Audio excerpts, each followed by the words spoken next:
Welcome to the thefogvlog. Hey guys, and welcome to another episode. Welcome back to TFV. I've got a couple of guests here tonight.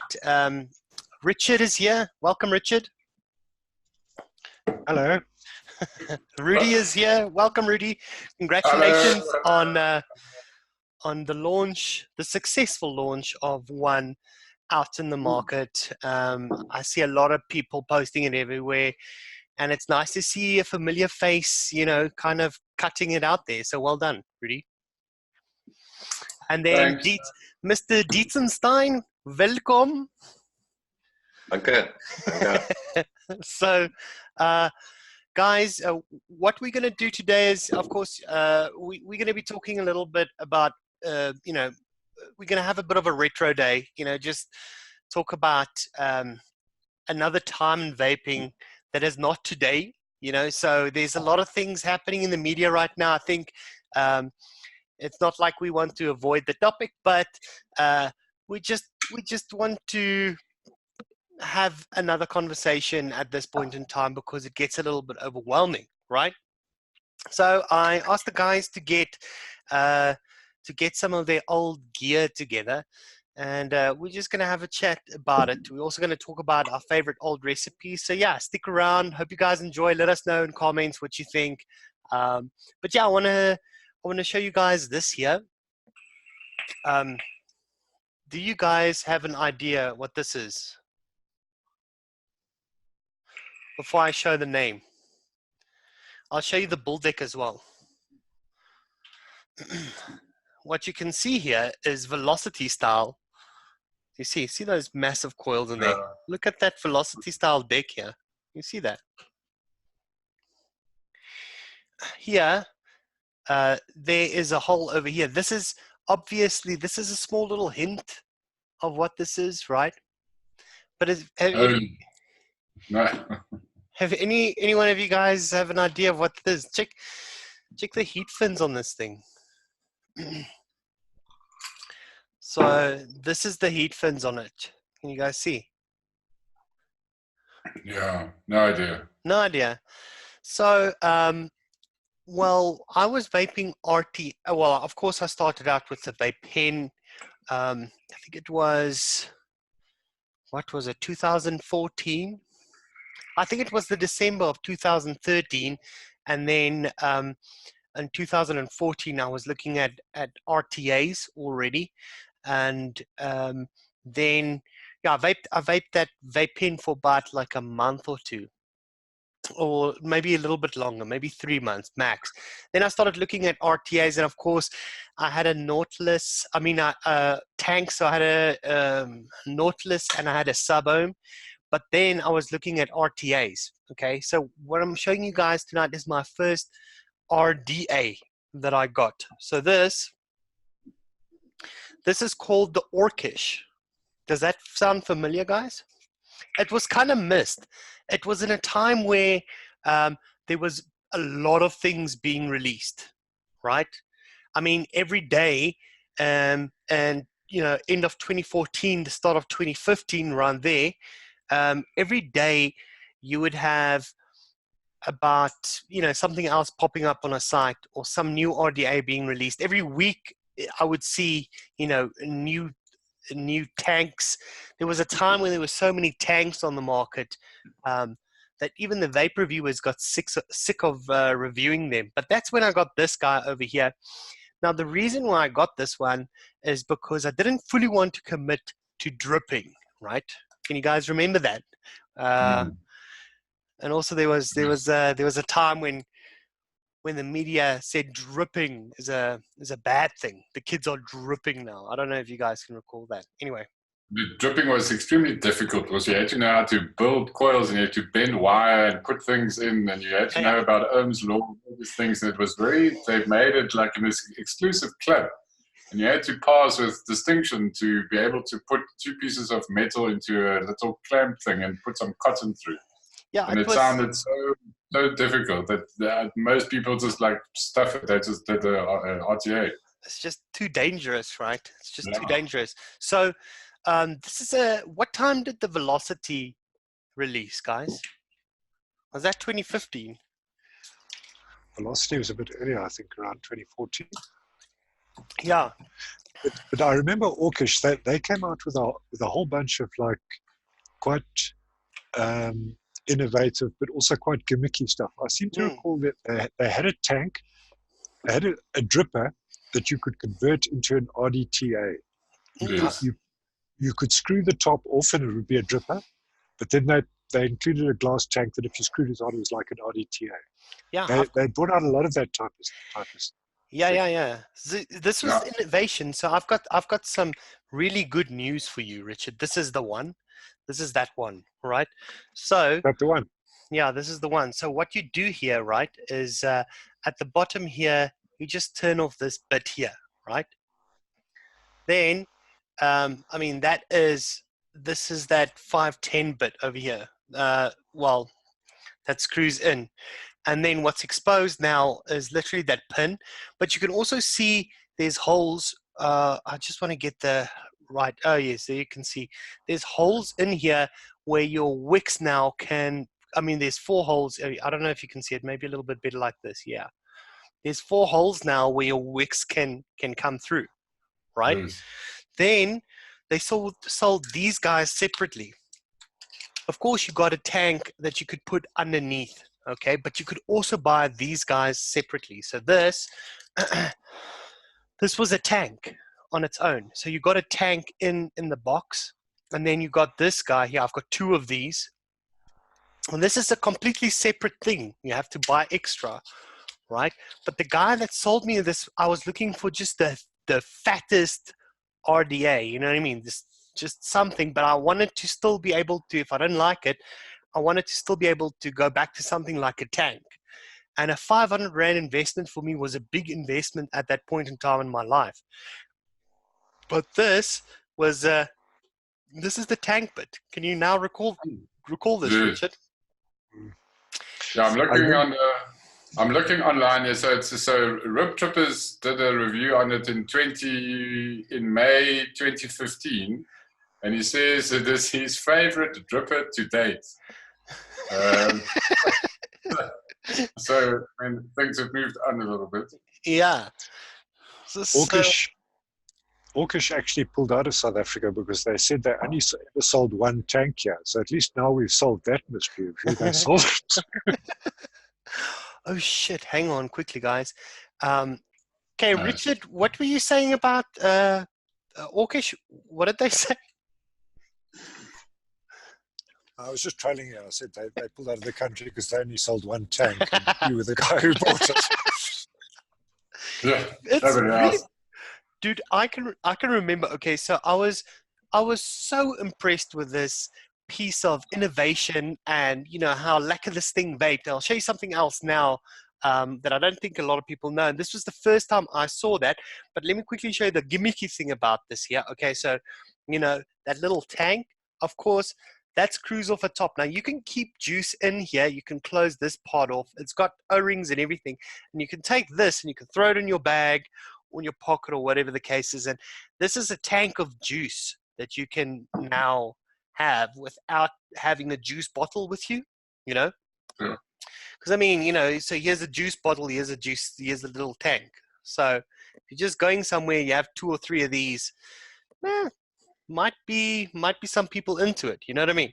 Anyway, so once you open this little guy up at the top here, now you can because I've taken that bottom part off, you can slip that top part in here and it becomes a RDTA.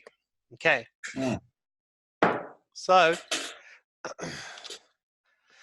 what I really found interesting, so I was going on about in the forum about how amazing this vape was and why I didn't understand why it was just such a smooth draw. But if you look at this, and now I understand, right? This is the first time actually that I saw honeycomb airflow. Yes. See, have you guys seen any other device with honeycomb airflow in earlier than this? Was there? I don't know if there was. I know. Well, I don't know. I mean, it's quite a thing. With some of the new stuff all have honeycomb, and it was a river, like a new thing. But it's obviously been around for a while. Yeah. But cool, yeah, that was the device. That's what I want to show you. I have tons of other retro stuff that we can talk about in the future. Has anybody brought anything else?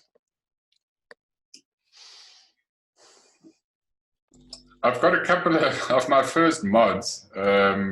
I've piffed and sold some of them over time, but I've hung on to a couple.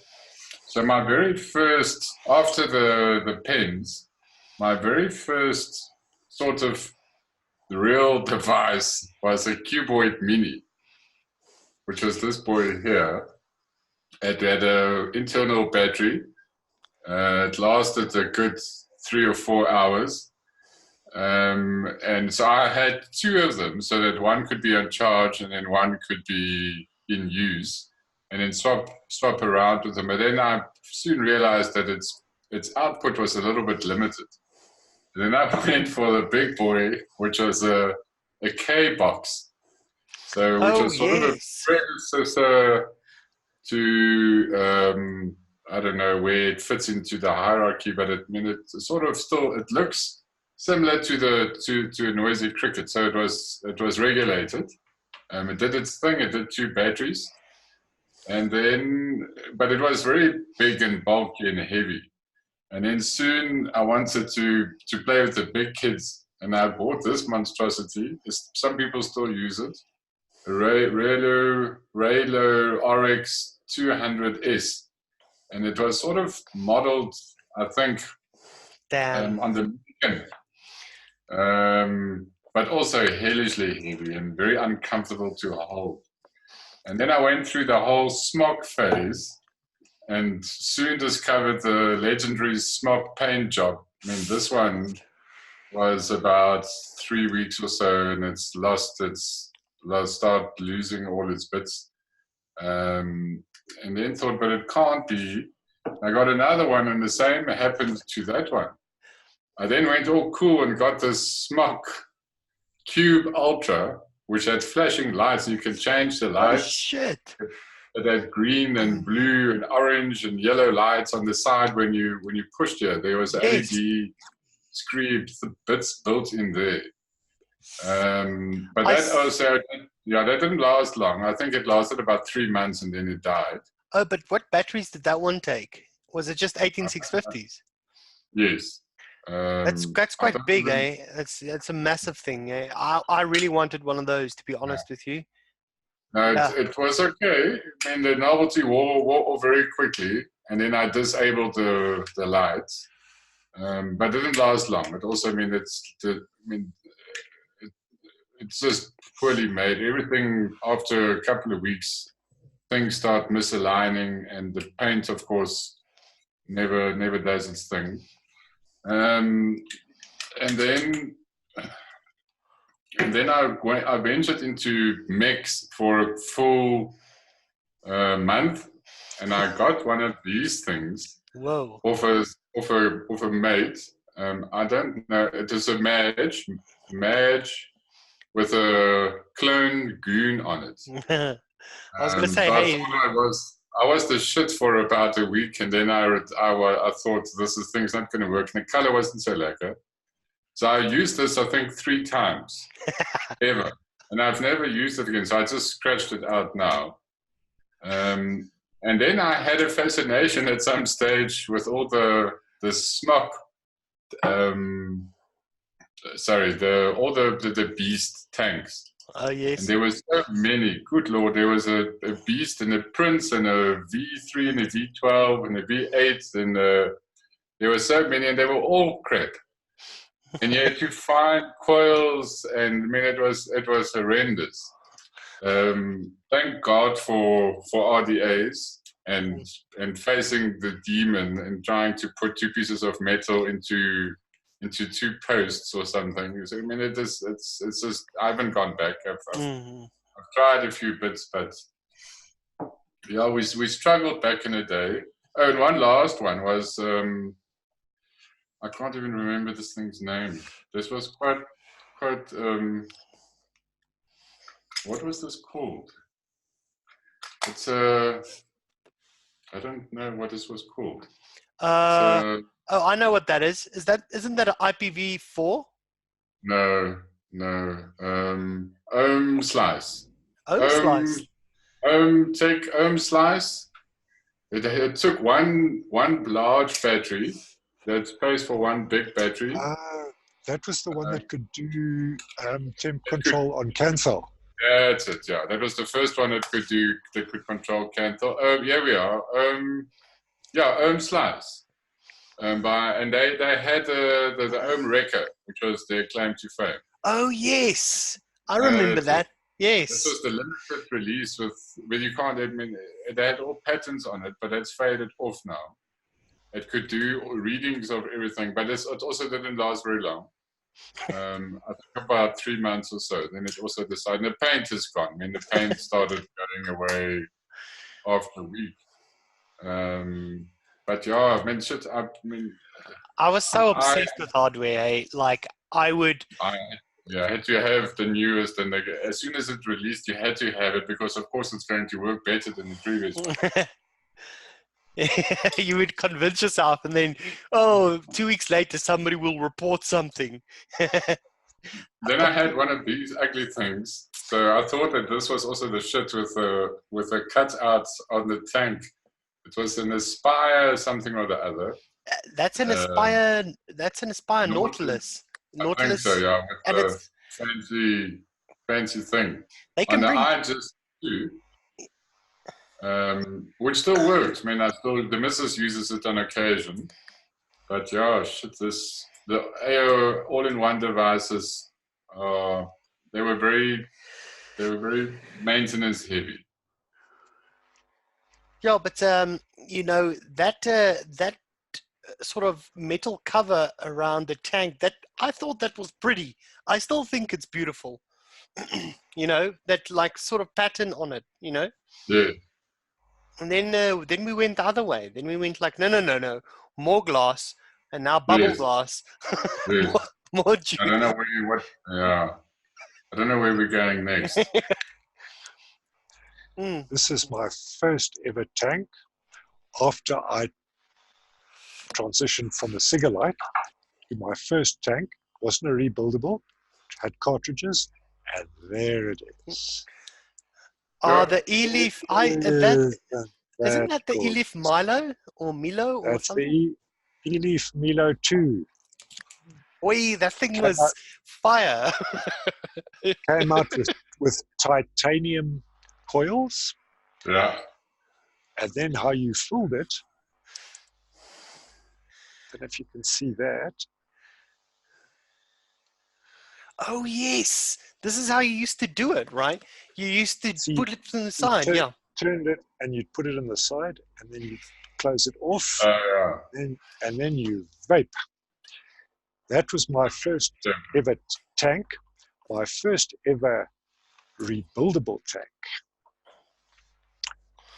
was the Redoubtable. The Shield by Rip Trippers forever. Avocado 24. That was a classic tank. Yeah. But I can remember there was a thing about this one. I remember the juice filling method there was something happening there. Show us there, Richard. What is the story? When I joined the forum, I think about 3 posts into the forum, started asking rebuildable questions, and the first person to give advice was Richard. So I was referring to a RTA or a RDA, and I was calling it an RDTA, and then the avocado was my first example of just that, on all the corrections and all my noob questions, which was like thousands. My first 3 posts was just questions everywhere. No, it was innovative about the avocado. It had little filling posts on the deck, yeah? And what it had a little lever that you pulled out to the side. And then you could get your syringe needle in there. See the little holes there, the filling post Oh yeah, and it on, even on the side there. yeah. And then when you filled it up, when you'd filled it, you shut it off, and that little metal flap shut the holes off. Yeah. And it had the single coil, Option. that little ceramic block there that turned it into a single coil. This tank was dope. I can remember, Richard, you and that avocado, right? And that clone freaking Velocity that you bought. You were vaping that for years before you bought anything else. It's still the same one. Velocity Mini by Tobacco. The first dripper I ever had. Check that drip tip, Johnny. That is a serious drip tip. $199. That thing Best was one I ever- revolutionary, eh? Everybody was, was. and it looked like a little face on the side, the airflow, right? It was. That was the original Velocity, but you know it was so original and innovative about tobacco. They cloned a they cloned a dripper that didn't exist. Velocity never made a Mini. They had different size Velocity. Tobacco were the only company to make the actual Mini. So they cloned the Velocity, but changed all the dimensions. The Velocity was, I think, a 24 mil dripper. This is a 22. It's a tiny little thing. Oh yeah. And that serious 810 drip tip in there. And then I got big into the whole MTL revolution. And I bought the Merlin Mini. Good Lord. Is that an MTL? What is that, That's Richard? What am I an looking MTL, John. That Dude, is can an I buy that MTL from you? Merlin Mini. I bought this on the recommendation of Vaping with Vic. He said, I'll tell you a wee bit about this. I normally don't give a recommendation. But this one, yeah, I'll give it a recommendation. It's a fantastic little MTL vape.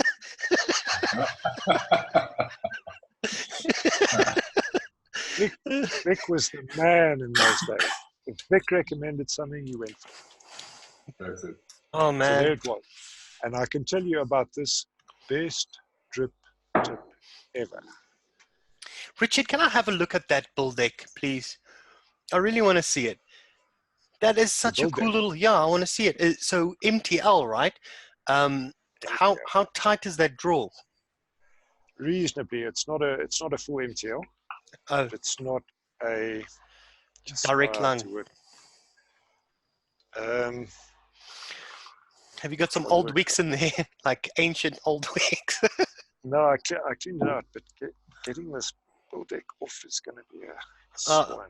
Oh no stress, no stress. It's been in storage for a while. What it was a single deck. Yeah, it was basically a single deck. It had wicking ports off to the side.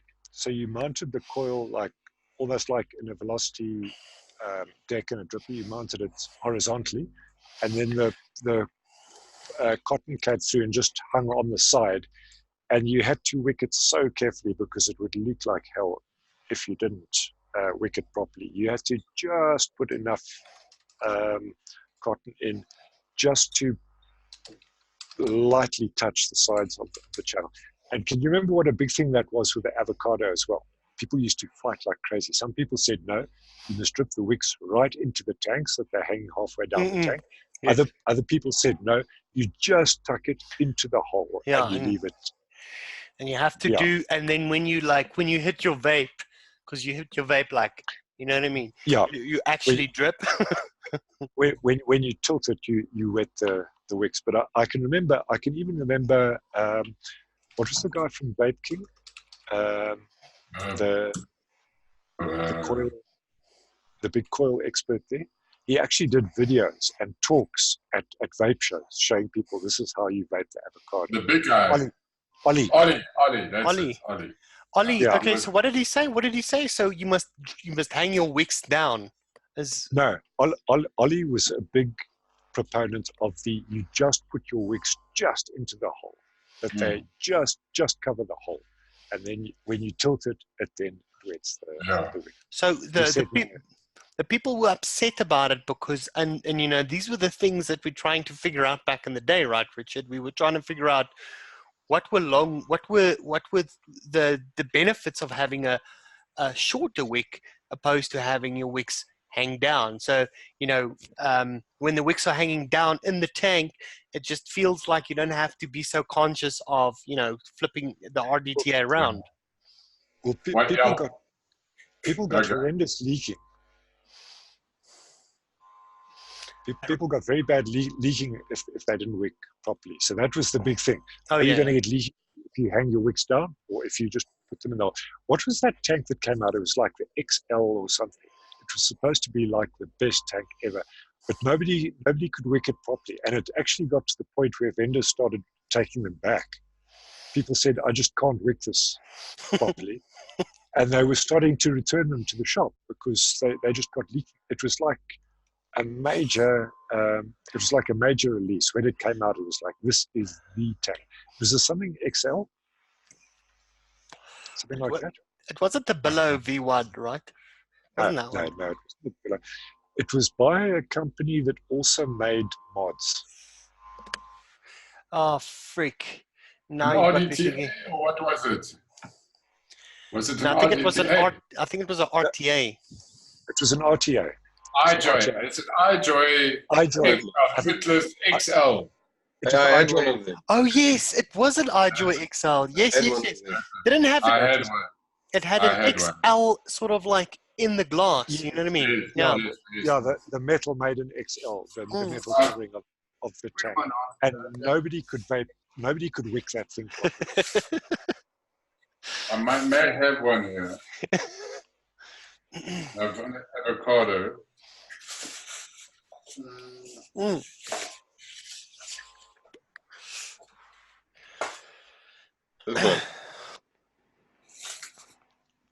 I had one of these.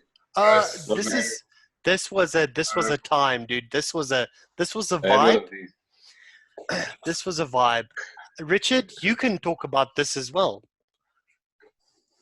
I never had one of those. Yeah, but what was the because there was two companies, okay? There was Drama, there was Drams, big time, because there were two companies that made a very similar thing. So that was the one, that was the Limitless, right? Yes. The And then iJoy also made the same one, wasn't it? And then we saw the split. It's not good. This is the Limitless that I used. That's it. The Limitless X. Oh, that's The Limitless that I got was this one. This was one of the best tanks ever. This thing wicks no matter what you do. I never got leaking with this. It wicked perfectly. The Limitless Plus. Brilliant. It was the same as the Avocado. Also with the side filling. Fantastic tank. That was. So mine, just looking at mine, so I also had the same issue and never used it. So, I mean, this is clean. I've still got all of the replacement glasses and the coils. The coils are still in the box. I also used it twice, so the coils are still brand new. Here's one here that's wicked up. And this has been lying in this box for a good 2 years now. Never been patched. And there's another one. And it had this quite funny looking thing happening. And I tried to sell it. Nobody would buy it from me. And I had it in the sale, I think for $300 or $200. Nobody wanted it. So maybe I'll give it a go again. Yeah, flip. Just sell it and say, hey, you know, this is a real challenge for wicking, you know. So somebody that really builds is gonna enjoy this. Deets, what do you have, dude? My dude, you started a little bit later. Yeah. Yeah, I don't even have half of the legendary gear you guys had. I had about 2 Cigar likes between 2014 and 2013 and 2014, which broke and lasted about 2 months in total. Battery, like Richard mentioned previously. I had a twist after that in 2015. Didn't really work, so I started smoking until 2016. I got my first decent, which was decent for me back then, mod. The EVIC VTC Mini with the Cubus Pro tank. Mm. This tank was absolutely the worst tank I've ever had. I mean, blisters for days because of spitback from this thing. And it sucked because the coils would burn like after half a tank of vaping. But then I got the Serpent, I think it was the Serpent Mini, which worked whenever the high tide was right with a full moon and you did a ritual of wicking and bending Oh backward. my God. Yes. I could not get it to work. The Serpent Yeah. Mini was an absolute nightmare for me. It was the Yeah. worst. It was. I got a G-Priv after that with the Smock Baby Beast, the touchscreen G-Priv. First touchscreen mod, which I thought was fancy until I dropped it. Then it was cracked screen. I had a dripper. My first dripper was the Troll V2.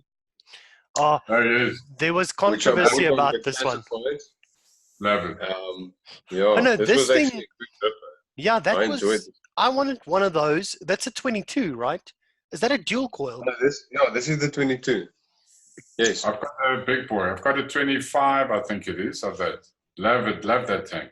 So yeah, that's Yeah, I mean, that's pretty rare, dude. That's a dual coil 22. That's pretty rare. I mean, and I wicked this with a single coil when I used to vape it. I mean, I didn't like with a single 18650 on a dual coil, it didn't really last that long. So I wicked this with a single coil. I even wicked this with a vertical coil. I think I saw it on one of Rip Tripper's videos. So I did it with this and it worked. But yeah, when I started with the dual coils, it was good enough for me with other mods. After the Cubus and the Smock tanks with the pre-built coils, it started becoming a problem because I liked high wattage and lots of clout. So I used to burn the coil really quickly, and that became quite expensive. So yeah, the Serpent came for my first rebuildable tank, which was a nightmare. I then got a few others which broke or I gave away in the time after that. First MTL was the Cthulhu MTL, which never leaked until someone mentioned that it leaks, and then it leaked every single time I had it. I filled it. It just from there went downhill. I replaced it with a Siren. I think it was the Siren 2 MTL, which was a good tank for me. I enjoyed that. I then got the Manta RTA for a dual coil, which was good, but it also leaked. I think after that I went with the Recurve, which I'm still vaping on because the flavor is good. It's a single coil and my battery lasts. what do you mean the recurve? What? Intake, sorry, the intake. The Recurve is the RDA, the intake. So I broke a few bubble glasses, and at the moment I've actually got a Manta glass in my intake because I can't find the intakes replacement glasses anymore.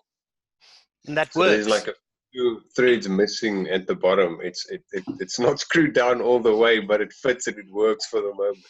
This is how much I like my intake.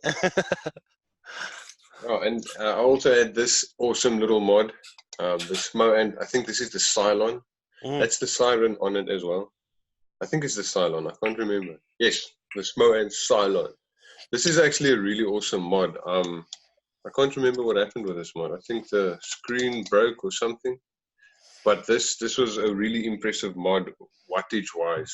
Just through. It was a really good mod. I had two of these also because I like the lights, the blue lights. Yeah.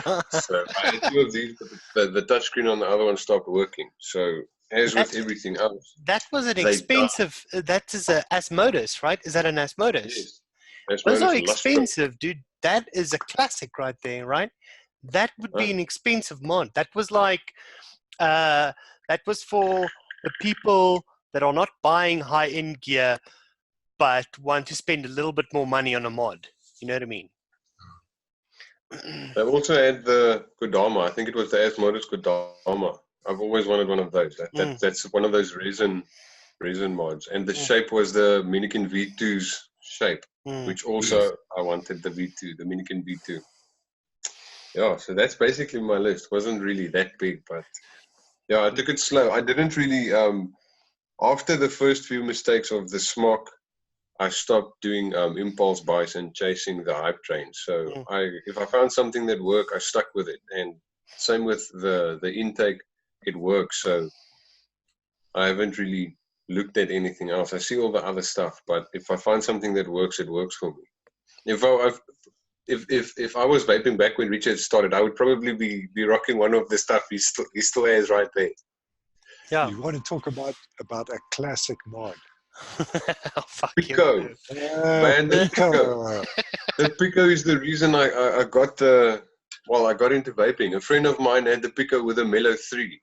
That was just the best vape I've ever had, and that was what got me into vaping. So I went and bought something else. The oak that I bought this from was a DIY on the forum. So I go to his place to buy the mod off him. I give him the money, he gives me the mod. We start talking about DIY.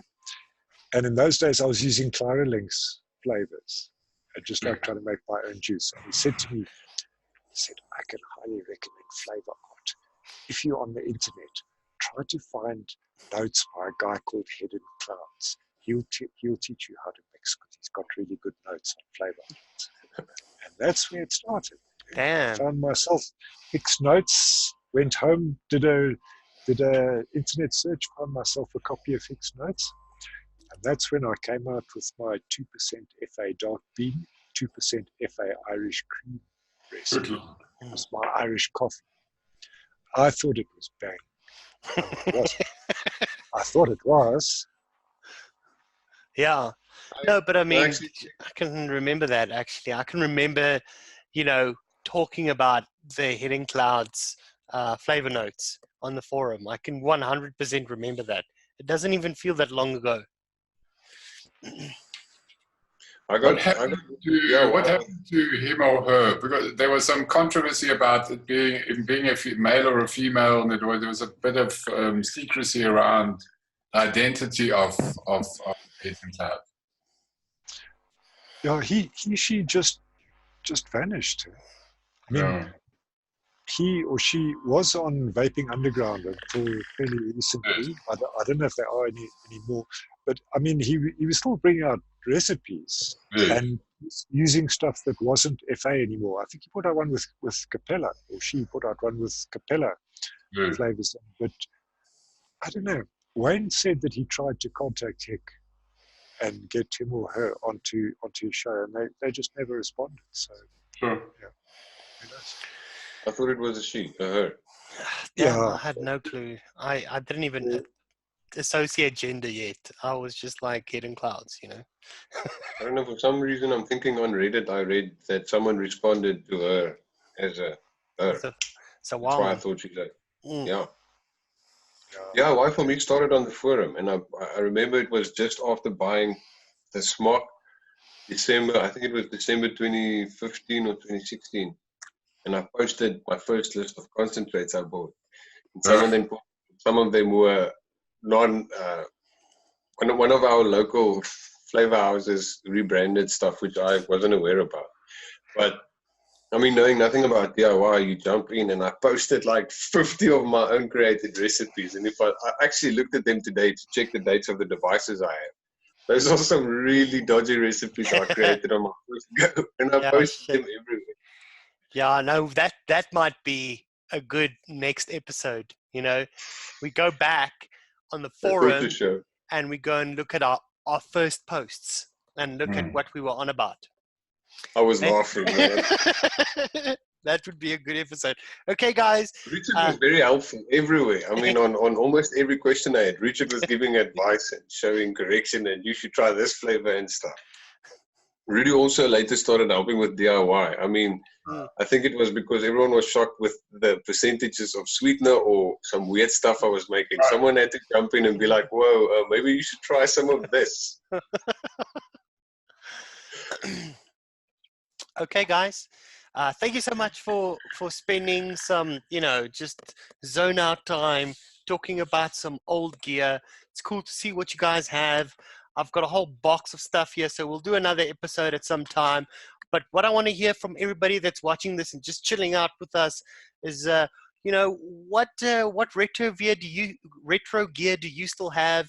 Put it out in the comments, put it out to Mixologist, post it there. Let's have a discussion about it. Let's try and think less about what's happening with the media at this point in time. Guys, thank you so much for tuning in. Everybody that's joined, Rudy, Richard, Dietz, thank you so much, guys. Okay, cool. Cheers. Cheers, guys. Cheers.